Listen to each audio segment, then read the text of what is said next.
Hola, yo soy Checo y estoy chiquito, por eso me dicen Checo chiquito.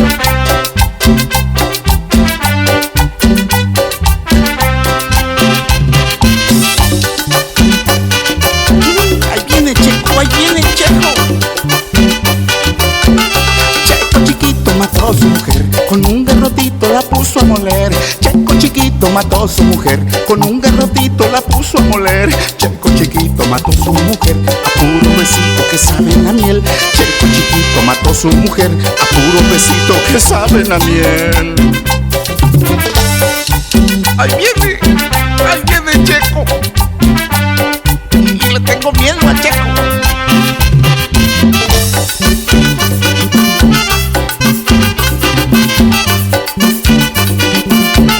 Checo chiquito no sabía qué hacer con tanta belleza la de su mujer. Checo chiquito no sabía qué hacer con tanta belleza la de su mujer. Checo chiquito se fue a trabajar, la dejó encerrada ni cómo escapar. Checo chiquito se fue a trabajar, la dejó encerrada ni cómo escapar. Ese Checo era chelocho, chelocho, chelocho. Checo chiquito mató a su mujer, a puro besito que saben a miel. Checo chiquito cuando regresó, la encontró sentada donde la dejó.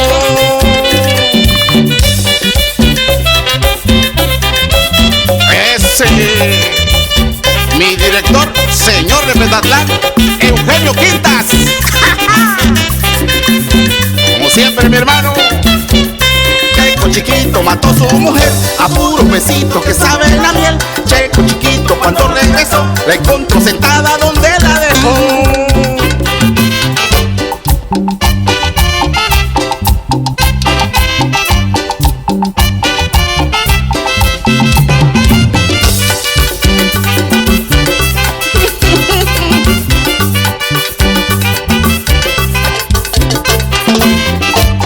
Y con el Chaneque Show y su cebra.